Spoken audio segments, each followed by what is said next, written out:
The universe is an impossibly vast and mysterious place, filled with untold wonder and beauty. Infinite, glorious, and breathtaking, its miraculous workings bring tears to the eyes of artists, scientists, and laymen alike. Even the infinitesimally minute sliver of the cosmos visible from any given star, planet, or asteroid is enough to leave even the most cynical of souls utterly breathless. Truly, the universe is as magnificent as it is vast, stretching beyond sight, sound, and imagination.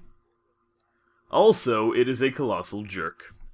As a matter of fact, it would not be stretching the truth to say that the most spiteful entity in the universe was, in fact, the universe itself. It loved nothing more than to ram galaxies together, smash asteroids into planets, and wipe out vast swaths of the cosmos with hypernova radiation, all for the sake of making sure that life never reared its disgusting little head. In truth, the very idea of living organisms crawling around its vast, unfathomable reaches was enough to give the universe the heebie-jeebies. Yet, despite all its efforts to make itself as utterly inhospitable to life as possible, and its obsessive urge to quash any living things that did show up, when you're the size of everything that exists, it can be hard to catch every last viable planet that falls through the cracks. Fortunately for the universe, even when one of these planets did manage to go unnoticed long enough for an infestation to take root, life rarely got any farther along than the microscopic stage, only to get randomly obliterated a few million years later by a serendipitous asteroid impact or supernova. Given these comforting facts, the universe was not expecting to encounter anything particularly unsettling when it began investigating a tiny star that was behaving rather strangely in a distant, remote corner of itself. The universe's expectations were decidedly not met. If it was possible for the sum total of all existence to jump onto a chair and scream, that is precisely what would have occurred when the universe saw what was lurking on the planet being orbited by the strange, unruly star. It was life. Lots of life. Ludicrous, riotous quantities of life, oozing all over the place, and probably getting who knows what all over the topography. It wasn't even the relatively benign, microscopic sort of life that the universe had gotten fairly good at ignoring.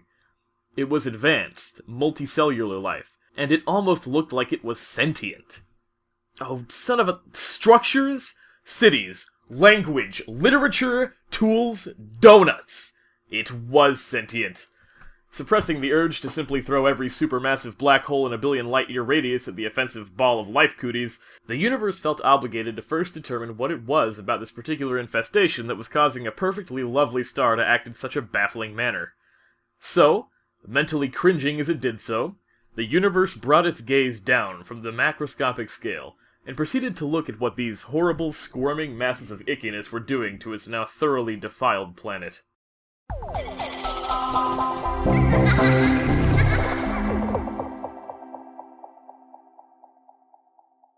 Pinkie Pie prided herself on knowing every pony in Ponyville.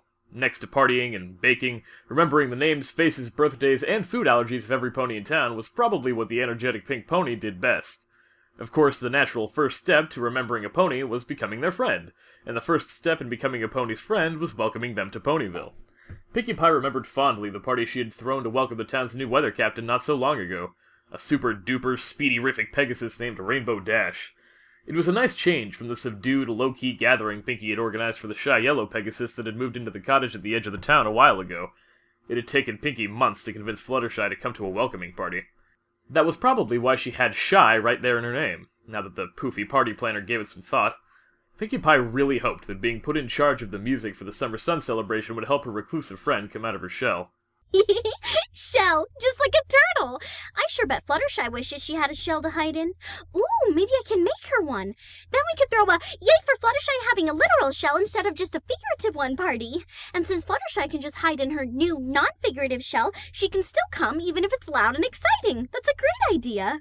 Filing away the idea in her seemingly endless mental list of amazing party plans, Pinkie Pie decided to start work on Fluttershy's non-figurative shell after tomorrow night's summer sun celebration. Before she could get started on yet another endearingly ridiculous mental tangent, however, Pinkie suddenly came to a dead stop as a familiar sense of twitches began to rocket around her body, the telltale sign of a Pinkie Sense combo. And this was one of her favorites. Oh, let's see. Front left knee spasm, right eye twitch, tongue tingle. That can only mean a new pony in Ponyville! Rushing up and down the streets of Ponyville as she attempted to pinpoint the location of the newcomer, Pinkie was already going through a plethora of potential welcome methods. It was always important to make a good first impression, after all, so Pinkie had to make sure she got everything just right. Greeting some pony new was an art form, and Pinkie was a master of the craft. She was confident that whoever the new arrival was, they would become fast friends. Nearing the edge of town, another Pinkie Sense combo alerted the party pony that her quarry was nearby. A huge grin plastered on her face, Pinkie whipped her head around at a ludicrous speed, searching for her soon-to-be super-duper pony pal. What she found instead was something else entirely. Her grin was quickly replaced with a furrowed brow and thoughtful expression, an exceedingly rare occurrence for the perpetually chipper pony.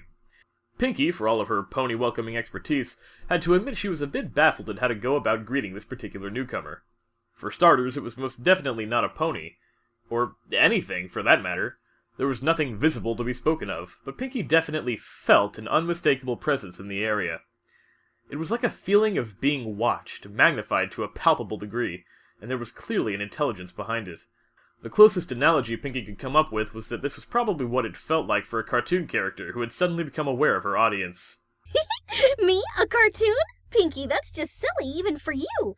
Anyway, welcome to Ponyville, mysterious, palpable force. I'm Pinkie Pie. What's your name? Pinkie Pie felt a definite shift in the unseen entity, almost as if it were confused, before it refocused its attention on her, after which Pinkie suddenly got the impression that she was being questioned?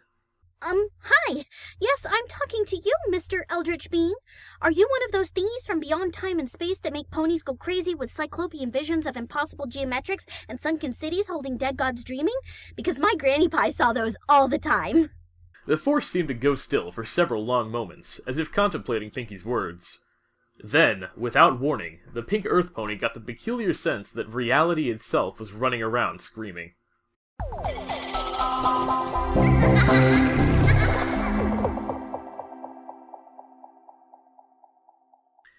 To say that the universe was panicking would be an understatement of, appropriately enough, universal proportions. The very instant it had realized that the horrid pink lifeform could actually sense its presence, the universe's first thought was to blow up the planet's sun. Its second thought was to blow up all the suns. Its third thought was to blow up all the suns twice. Fortunately for the collective fabric of the cosmos, the universe managed to calm down long enough to think somewhat rationally. This was not the first time it had been forced to observe sentient lifeforms at close perception levels, but it most certainly was the first time one of those things had ever shown any signs of being aware of its presence. As disgusting as it was, the universe knew that interacting with the squirming pink creature was the only way it would get to the bottom of this ridiculous situation. After it had learned all there was to learn from the pink entity, the universe would collapse the planet's silly little star into a singularity, and everything would be back to normal. Steeling itself with comforting thoughts of planetary annihilation, the universe shifted its perception back down to the lifeform's level, hoping that their interaction would be brief.